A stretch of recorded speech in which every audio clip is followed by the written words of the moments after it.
চরনাল হেলফুল ফজল যুব সংগঠনের উদ্যোগে 25শে জানুয়ারি তাফসীরুল কোরআন মাহফিল। আজকের মাহফিলের সম্মানিত সভাপতি, দিগার উলামায়ে কেরাম, মঞ্চে উপবিষ্ট আলেম উলামারা, সবার প্রতি আমার সালাম। আসসালামু আলাইকুম ওয়া রাহমাতুল্লাহি ওয়া বারাকাতুহু। আল্লাহ সুবহানাহু ওয়া তাআলা আমাদেরকে আজকের এই চরনাল হিলফুল ফজল যুব সংগঠনের উদ্যোগে যে তাফসীরুল কোরআন মাহফিল, এই মাহফিলে আল্লাহ সুবহানাহু ওয়া তাআলা আমাদেরকে আসার তৌফিক দান করেছেন। এই জন্য আমরা সবাই শুকরিয়া আদায় করছি, আলহামদুলিল্লাহ। সময় যেহেতু সংক্ষিপ্ত, এই জন্য ডাইরেক্ট আলোচনার দিকে চলে যাচ্ছি। এটা হলো রজব মাস। নবী করিম সাল্লাল্লাহু আলাইহি ওয়াসাল্লাম যখন রজব শাবান আসতেন তখন দোয়া পড়তেন, আল্লাহুম্মা বারিক লানা ফি রজব ওয়া শাবান ওয়া বাল্লিগনা রমাদান। হে আল্লাহ, রজব শাবান আপনি আমাদেরকে বারাকা দান করুন, রমজান পর্যন্ত আমাদেরকে হায়াত পৌঁছিয়ে দিন, আল্লাহুম্মা আমিন। সম্মানিত উপস্থিতি, আমি পবিত্র কোরআন কারীম থেকে সূরাতুল বনী ইসরাঈল প্রথমে একটি আয়াত কারিমা তেলাওয়াত করেছি। আল্লাহ সুবহানাহু ওয়া তাআলা বলেন, সুবহানাল্লাযী আসরা বিআবদিহি লাইলান মিনাল মাসজিদিল হারাম ইলাল মাসজিদিল আকসাল্লাযী বারাকনা হাওলাহু লিনুরিয়াহু মিন আয়াতিনা ইন্নাহু হুয়াস সামিউল বাসীর। আল্লাহ সুবহানাহু ওয়া তাআলা পবিত্র ও মহিমাময় তিনি, যিনি তার প্রিয় বান্দাকে, তার প্রিয় হাবিব মুহাম্মদুর রাসূলুল্লাহ সাল্লাল্লাহু আলাইহি ওয়াসাল্লামকে রাত্রিবেলা ভ্রমণ করিয়েছেন মসজিদুল হারাম থেকে মসজিদুল আকসা, যার পরিবেশ আমি করেছিলাম বরকতময়। নবী করিম সাল্লাল্লাহু আলাইহি ওয়াসাল্লাম মেরাজের রাত্রিতে মসজিদুল হারাম থেকে জিবরাইল আমিন আলাইহিস সালাতু ওয়াস সালামের মারফতে বোরাকে করে মসজিদুল আকসায় গমন করে। এর মাঝে আল্লাহ সুবহানাহু ওয়া তাআলা অনেক নিদর্শন তার প্রিয় হাবিবকে দেখালেন। কারণ নবী করিম সাল্লাল্লাহু আলাইহি ওয়াসাল্লাম ওনার প্রিয় দুইজন ব্যক্তি ছিলেন। একজন হলো নবীজির চাচা আবু তালিব, উনি দুনিয়া থেকে বিদায় নিলেন। এর কয়েকদিন পরেই নবী করিম সাল্লাল্লাহু আলাইহি ওয়াসাল্লামের স্ত্রী আমাদের মা আম্মা জান খাদিজাতুল কুবরা রাদিয়াল্লাহু তাআলা আনহা, উনিও দুনিয়া থেকে বিদায় নিলেন। নবীজি ব্যথায় ব্যথিত, মনটা অনেক খারাপ। তারপর নবীজি তায়েফে গেলেন। তায়েফবাসী নবীজিকে এমন ভাবে আঘাত করেন, ছোট ছোট বাচ্চারা পাথর মেরে নবীজির শরীর মোবারক রক্তাক্ত করে লাল করে দেয়, রক্তে রঞ্জিত হয়ে যায়। যখন নবীজির মন মানসিকতা একেবারে খারাপ, তখন আল্লাহ সুবহানাহু ওয়া তাআলা বলেন, হাবিব বন্ধু চলে আসুন, দেখুন আমার রাজত্ব কত বিশাল। আল্লাহ সুবহানাহু ওয়া তাআলা জিবরাইলকে পাঠিয়ে এই মেরাজ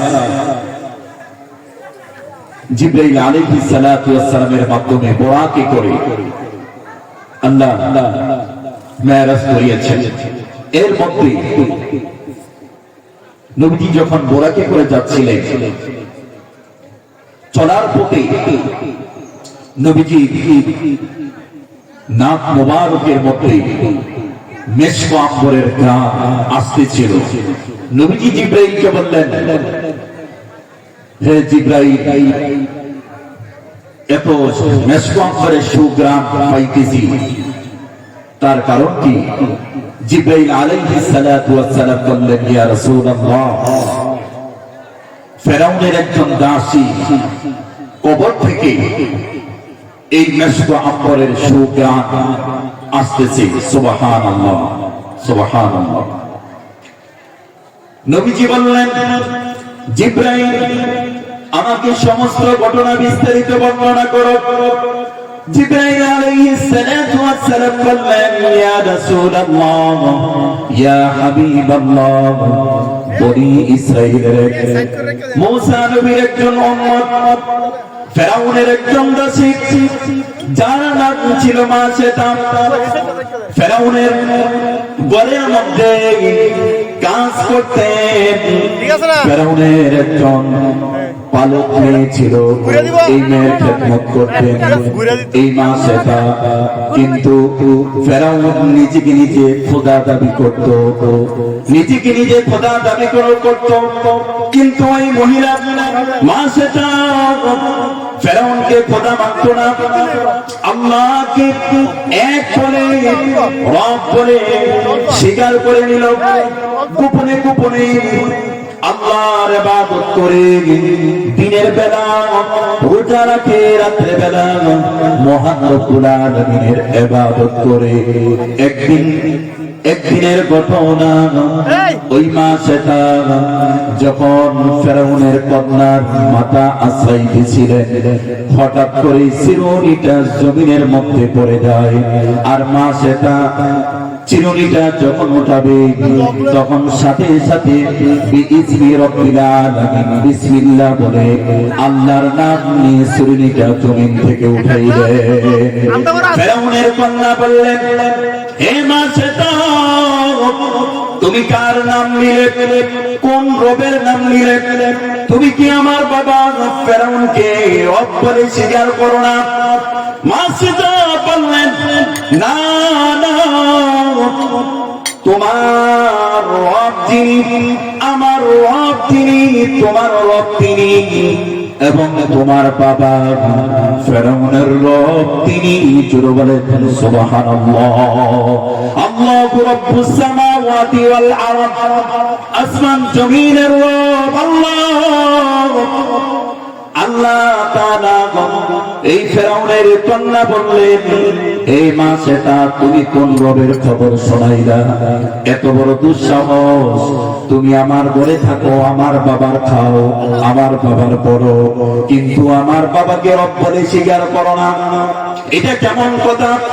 ওই মাসেটা ফেরাউনের দাসী বলে, কখনো না, কখনো আমি তোমার বাবা ফেরাউনকে রব বলে স্বীকার করব না। ফেরাউনের কন্যা একটা দৌড় দিয়ে ফেরাউনের কাছে গেলেন, গিয়ে বলে, বাবা,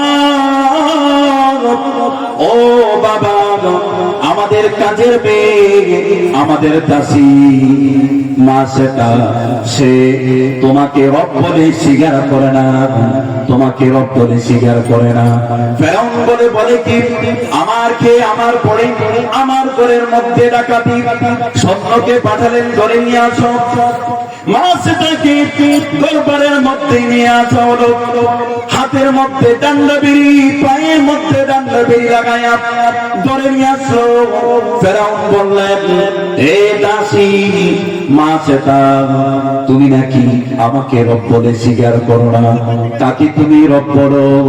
মাসেটা বললেন, এ ফেরাউন, আমি যাকে রব বলে স্বীকার করে নিয়েছি, তুমি তো কিন্তু জানো কে আমার রব। ফেরাউন বলল, মাসেটা, এখনো সময় আছে, তুমি আমাকে রব বলে স্বীকার করো, আমার পায়ের মধ্যে সেজদা দাও, আমি তোমাকে আযাব করে দেব।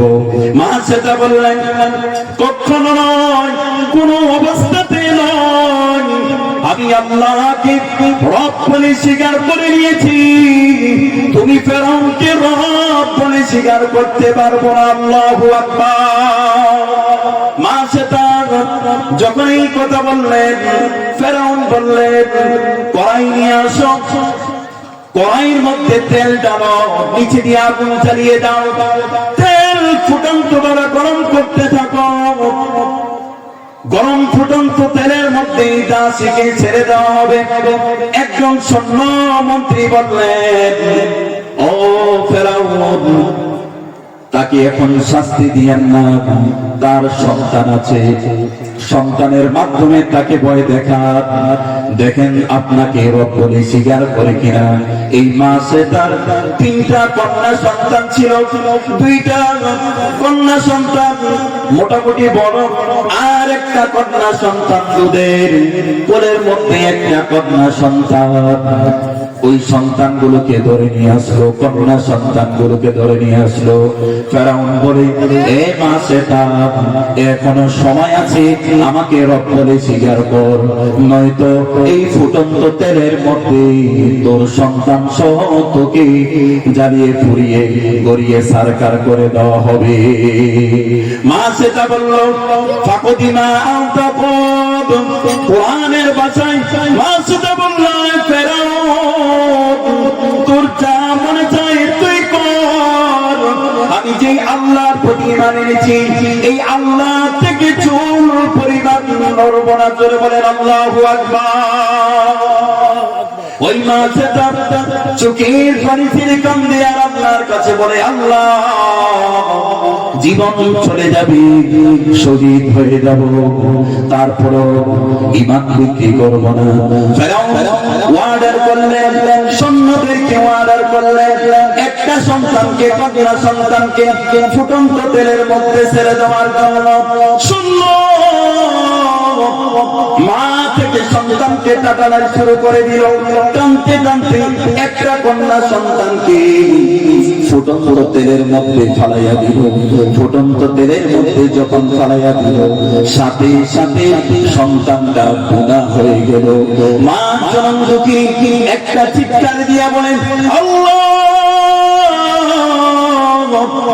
ও রব্বুল আলামিন, জীবন চলে যাবে, আল্লাহ সন্তান তোমার রাস্তায় শহীদ হয়ে গেল, মা ও আল্লাহ তুমি আমার ঈমান হেফাজত করো। ও রব্বুল আলামিন, সন্তানকে যখন ওই ফুটন্ত তেলের মধ্যে ফালাইয়া দিল, রূহটা যখন উপরের দিকে উঠতে লাগলো, আল্লাহ তাআলা ওই মা তার চক্ষু খুলে দিলেন। ওই রূহ থেকে আওয়াজ আসতেছে, ওই কন্যা সন্তানটা বলতেছে, মা তুমি ভয় পেও না, তুমি হকের পথে আছো, মা তুমি টেনশন করিও না, এই ফেরাউনকে তুমি ভয় পাইও না, ফেরাউনকে তুমি ভয় পেও না, একটু পরে তোমার সাথে আমার জান্নাতে সাক্ষাৎ হয়ে যাবে। সুবহানাল্লাহ। মা জনম দুঃখী, মা তো মন এত নরম, মা সন্তানের যদি কোনো ক্ষতি হয়ে যায় মা সহ্য করতে পারে না। ফেরাউন বলতেছে, এ মা সেটা, এ দাসী এখনো সময় আছে, আমাকে রব বলে স্বীকার করে নে, তাহলে তোর সন্তানগুলোকে আমি, তোর সন্তান সহ তোকে আমি আজাদ করে দেব, তোকে আমি দাসী থেকে আজাদ করে দেব।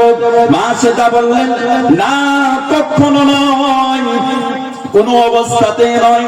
এবার ফেরাউন দ্বিতীয় কন্যা সন্তানটাকে অর্ডার করলেন তেলের মধ্যে ফেলে দেওয়ার জন্য। এবার সৈন্যরা ওই দ্বিতীয় কন্যা সন্তানটাকেও মা থেকে ছিনিয়ে নিয়ে ফুটন্ত তেলের মধ্যে ফালাইয়া দিল। মা জনম দুঃখিনী চোখের পানি ছিঁড়ে ছিঁড়ে কান্দে আর বলে, আল্লাহ ও রব্বুল আলামিন, আবার 2টা কন্যা সন্তান এই ফেরাউন শহীদ করে দিল, হয়তোবা আমাকেও শহীদ করে দিবে, এতে কোনো দুঃখ নাই। আল্লাহ ও রব্বুল আলামিন, জীবন চলে যাবে, তারপরেও ঈমান চলে যেতে দেব না, ঈমান চলে যাবে, এরকম কাজ আমার দ্বারা সম্ভব নয়। ফেরাউন বললেন, হে দাসী এখনো সময় আছে, আমাকে রব বলে স্বীকার করে নে। মা সেটা বললেন, হে ফেরাউন পাপিষ্ঠ, শুনে রাখ, আমার 2টা কন্যা সন্তান যেই রাস্তায় শহীদ হয়ে গিয়েছে, আমিও সেই রাস্তার মধ্যে শহীদ হয়ে যাব। সুবহানাল্লাহ। জিবরাইল আলাইহিস সালাতু ওয়াস সালাম নবীজিকে এই ঘটনাটা মেরাজের রজনীতে শোনাচ্ছিলেন সফর হালতে। নবী করিম সাল্লাল্লাহু আলাইহি ওয়াসাল্লাম এই ঘটনা শুনে চক্ষু মোবারক থেকে পানি মোবারক গুলো ছাড়তে লাগলেন। আর মনে মনে বলেন পাপিষ্ঠ ফেরাউন কত খারাপ ছিল, মানুষদেরকে কত কষ্ট দিয়েছে। এই ফেরাউন এবার বলল, হে দাসী, হে মাসেদা, শোনো, তোমার কোলের মধ্যে যে দুধের শিশু রয়েছে, ওই দুধের শিশুকে ফুটন্ত তেলের মধ্যে ফেলে দেব। এখনো সময় আছে, আমি ফেরাউনকে রব বলে আল্লাহ বলে স্বীকার করো, এখনো সময় আছে। মা সেটা বলে, হে পাপিষ্ঠ ফেরাউন, শোনো, কোন অবস্থাতেই আমি তোমাকে রব বলে স্বীকার করে নেব না। আমার রব একজন, তিনি হলেন আমার আল্লাহ। বলেন আল্লাহু আকবার। চিন্তা করেন, একজন গোলাম চিতদাস আল্লাহর কাছে কত প্রিয় হইলেন, ইমানের কত স্পিরিট, কত পাওয়ার, কত শক্তি, অথচ আমাদের ইমান কত দুর্বল, আমাদের ইমান কত দুর্বল। অথচ দুনিয়াতে এই মাসেটা ছিলেন ফেরাউনের কাজের লোক, দাসী, অথচ আল্লাহর কাছে এত প্রিয় হয়ে গেলেন। মেরাজের রাত্রিতে জিবরাইলের মারফতে মাধ্যমে বুরাকে করে যখন নবীজি মসজিদুল আকসার মধ্যে যাইতেছেন, তখন ওই জান্নাতি সুখুশবু সুঘ্রাণ নাকের মধ্যে লাগতেছিল। নবীজি বললেন, জিবরাইল, জান্নাতে সুখুশবু মেশক আম্বরের ঘেরা। জিবরাইল বললেন, ইয়া রাসূলুল্লাহ, এটা জান্নাতের সুখুশবু নয়, এটা ফেরাউনের দাসীর কবরের সুঘ্রাণ।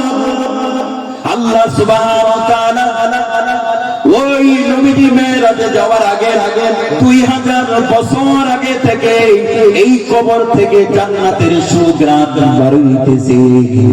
এখনো পর্যন্ত এই কবর থেকে সুঘ্রাণ বার হইতেছে। জোরে বলেন সুবহানাল্লাহ। এই মাসে তার দুইটা কন্যা সন্তান ছিল, দুটোটাকেই ফেরাউন ফুটন্ত তেলের মধ্যে ছেড়ে দিলেন। আর একটি মাত্র কন্যা সন্তান, দুধের সন্তান। মাসে ওই দুধের সন্তানটাকে, মেয়েটাকে বুকের মধ্যে জড়াইয়া ধরে রেখেছেন। মা তো সন্তানের জন্য মায়া, সন্তানের জন্য বড় মায়া। মা সে তার দুধের সন্তানটাকে বুকের মধ্যে আঁকড়িয়ে ধরে রেখেছেন। দুই দিক থেকে সৈন্যরা টানতেছে সন্তানকে তেলের মধ্যে পালানোর জন্য। ফেরাউন বললেন, এই দুধের সন্তানটাকে তেলের মধ্যে পালাইয়া দাও। দুধের সন্তানকে যখন তেলের মধ্যে পালাইয়া দিবে, দুধের সন্তান তো কথা বলতে পারে না, কোনো কথা বলতে পারে না, কিন্তু আল্লাহর কি কুদরত, যখন সন্তানটাকে, দুধের সন্তানকে যখন তেলের মধ্যে পালাইয়া দিবে, আল্লাহ সুবহানাহু ওয়া তাআলা ওই শিশুর জবান খুইলা দিয়েছে। জোরে বলেন সুবহানাল্লাহ। দুধের সন্তান মার সাথে কথা বলতেছে, মা, মা গো, আমাকে ছেড়ে দাও, টেনশন করো কেন, টেনশন করিও না, মা, তুমি হকের পথে আছো, তোমারই বিজয় হবে। মা, নাকের মধ্যে জান্নাতের সুঘ্রাণ পাইতেছি। মা, আমার দুইটা বোন যে পথে শহীদ হয়েছে, মা, আমি ওই পথে শহীদ হতে চাই। মা, আর দেরি করিও না, তুমি সহ আমাকে নিয়ে এই ফেরাউনের গরম তেলের মধ্যে চাপ দাও। জোরে বলেন সুবহানাল্লাহ।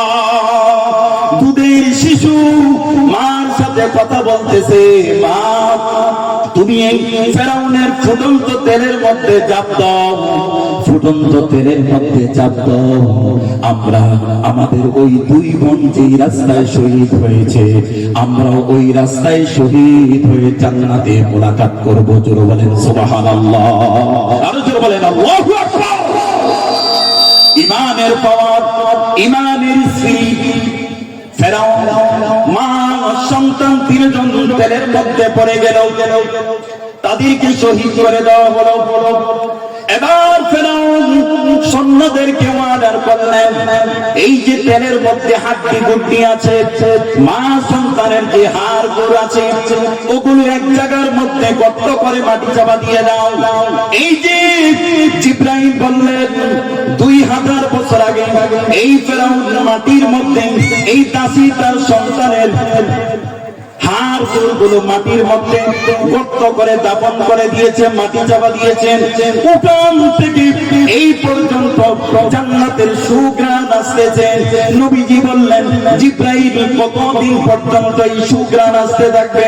জিবরাইল বললেন ইলা ইয়াউমিল কিয়ামা, কিয়ামত পর্যন্ত এই কবর থেকে সুঘ্রাণ আসতে থাকবে। সুবহানাল্লাহ।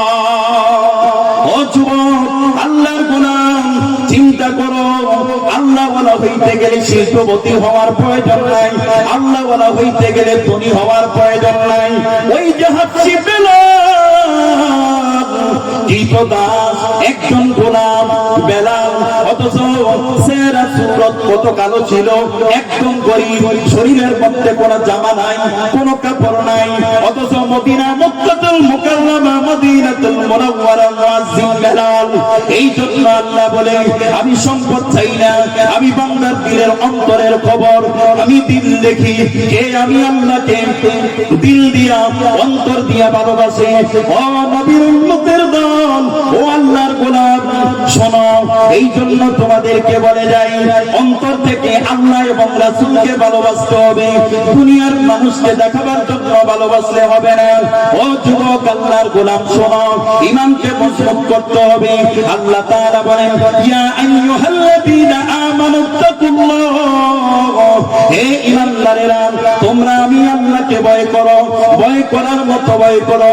ওয়ালা তামুতুন্না ইল্লা ওয়া আনতুম মুসলিমুন।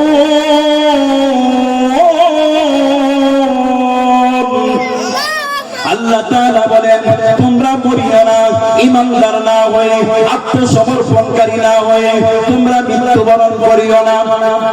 আল্লাহ তাআলা বললেন ঈমানদার না হয়ে মৃত্যুবরণ না করার জন্য। এই যুবক, তোমাদের কি বলি, ঈমানটাকে মজবুত করো, অন্তর থেকে আল্লাহ এবং রাসূলকে ভালোবাসো। লা ইউমিনু আহাদুকুম হাত্তা আকুনা আহাব্বা ইলাইহি মিন ওয়ালিদিহি ওয়া ওয়ালাদিহি ওয়ান নাসি আজমাইন। নবীজি বললেন আমি রাসূলকে যদি তুমি তোমার মা বাপ, দাদা দাদু, স্ত্রী সন্তান ছেলে মেয়ে এবং তুমি তোমার নিজের জীবনের চাইতে যদি আমি রাসূলকে যদি তুমি ভালো না বাসো, তাহলে ততক্ষণ পর্যন্ত তুমি প্রকৃত মুমিন হতে পারবে না। অথচ আল্লাহর রাসূল সাল্লাল্লাহু আলাইহি ওয়াসাল্লাম আরশ আজিম, সিদরাতুল মুনতাহা পারিয়া আরশ আজিমের মধ্যে যখন বন্ধুর সাথে সাক্ষাৎ করতে গেলেন, আল্লাহ তাআলা বললেন হাবিব, ও বন্ধু, আমি আপনার সামনে আরশ আজিম, আপনার সামনে আপনি আমার জন্য কি হাদিয়া এনেছেন পেশ করুন। আল্লাহর রাসূল বললেন আল্লাহ তো সবচেয়ে বড় ধনী, আল্লাহ তো অভাবমুক্ত, আল্লাহ তো কোনো কিছুর অভাব নাই, আমি আপনাকে কি হাদিয়া দেব? ওই আসরের ময়দানে আরশ আজিমের মধ্যে আল্লাহর রাসূল সাথে সাথে সিজদায় পড়ে গেলেন। সিজদায় পড়ে বললেন আত্তাহিয়াতু লিল্লাহি ওয়াস সালাওয়াতু ওয়াত তাইয়্যিবাত, সমস্ত প্রশংসা ওই আল্লাহ তাআলার জন্য। আরশ আজিমের মধ্যে সিজদায় পড়ে আল্লাহর রাসূল আল্লাহর প্রশংসা করতেছেন। আল্লাহর কুদরতি অন্তর ঠান্ডা হয়ে গেল। এবার আল্লাহ তাআলা বললেন আসসালামু আলাইকা আইয়ুহান নাবিয়্যু ওয়া রাহমাতুল্লাহি ওয়া বারাকাতুহু। বন্ধু হাবিব, আপনার উপরে শান্তি এবং রহমত বর্ষিত। নবী করিম সাল্লাল্লাহু আলাইহি ওয়াসাল্লাম যখন দেখলেন রহমত বরকত আমার দিকে করা হয়েছে, তখন আল্লাহর রাসূল উম্মতের দরুদি ওই বন্ধুর সাথে সাক্ষাৎ করতে গিয়েও উম্মতকে ভুলে নাই। ওই সময় সাথে সাথে বললেন আসসালামু আলাইনা ওয়া আলা ইবাদিল্লাহিস সালিহিন। আল্লাহ, এই রহমত বরকত শুধু আমি একার নয়, আপনার নেককার সালিহিন বান্দাদের উপর বর্ষিত হোক। বলেন সুবহানাল্লাহ। আল্লাহ তাআলা বলেন হাবিব, এখানে আইসা বুঝি উম্মত, এখানে আইসো বুঝি উম্মত, বন্ধু বন্ধুর সাথে সাক্ষাৎ করবে, দুনিয়ার কারো কথা মনে থাকার কথা না, অথচ আল্লাহ তাআলার সাথে নবীজি সাক্ষাৎ করার জন্য গেলেন। ওখানে এই রহমতের দুয়ার মধ্যে উম্মতদেরকে, নেককার উম্মতদেরকে শামিল করে নিলেন। এবার আরশ আজিমের আরশ বহনকারী ফেরেশতারা বললেন, আশহাদু আল্লা ইলাহা ইল্লাল্লাহু ওয়া আশহাদু আন্না মুহাম্মাদান আবদুহু ওয়া রাসূলুহু। জোরে বলেন আল্লাহু আকবার। সম্মানিত উপস্থিতি, এই জন্য বলি এটা রজব মাস, সামনে আসতেছে শাবান মাস, তারপরে আসতেছে রমজান মাস। বাবা, কেউ কবরে কেউ যাবে না, আপনার কবরে আপনি যাবেন, আমার কবরে আমি যাব। বাবা, অনুরোধ করে বলি, মাহফিল প্রত্যেক দিন হয় না। এত সুন্দর করে চরণালের হিলফুল ফুজুল যুব সংগঠনের যুবক ভাইয়েরা, প্রবাসী ভাইয়েরা হাজার হাজার টাকা দিয়া, লাখ লাখ টাকা খরচ করে তারা আজকে এই দিনের মসজিদ জান্নাতি বাগান সাজাইছে। হে যুবক, হে মুরব্বী বাবারা, মাহফিলের প্যান্ডেলে চলে আসো। ইচ্ছে করলে তো তারা আজকে গানের আসর বানাইতে পারতো, কিন্তু তা না করিয়া জান্নাতি পরিবেশ, জান্নাতি বাগান সাজাইছে। রহমতের ফেরেশতারা লিপিবদ্ধ করতেছে কারা কারা মাহফিলের মধ্যে এসেছে। অনেক দূর থেকে আলেম ওলামারা আসবেন, কোরআন হাদিসের আলোচনা করবেন। এই জন্য আপনাদেরকে বলি, বাবা, এখন যারা এদিক সেদিক ঘোরাফেরা করছেন, ঘোরাফেরা করবেন না। আজকে যদি আলোচনা শুনে খালেস দিলে যদি আল্লাহর কাছে তওবা করতে পারেন, 80 বছর 90 বছর গুনাহ করেছো, আল্লাহ তোমার সমস্ত গুনাহগুলি আল্লাহ মাফ করে দিবে। জোরে বলেন সুবহানাল্লাহ। এই জন্য আপনাদের অনুরোধ করব, আমার যে সময়, আসলে সময় শেষ, আর আমরা তো এলাকার ইমাম, ছোটখাটো মানুষ, আমরা আসলে আলোচনা করার জন্য, দোয়া নেওয়ার জন্য আসছি, যেহেতু হুজুর আলোচনা করবেন, এই বলে আমি আমার সংক্ষিপ্ত আলোচনা শেষ করছি। ওয়া আখিরু দাওয়ানা আনিল হামদুলিল্লাহি রাব্বিল আলামিন। আসসালামু আলাইকুম ওয়া রাহমাতুল্লাহি ওয়া বারাকাতুহু।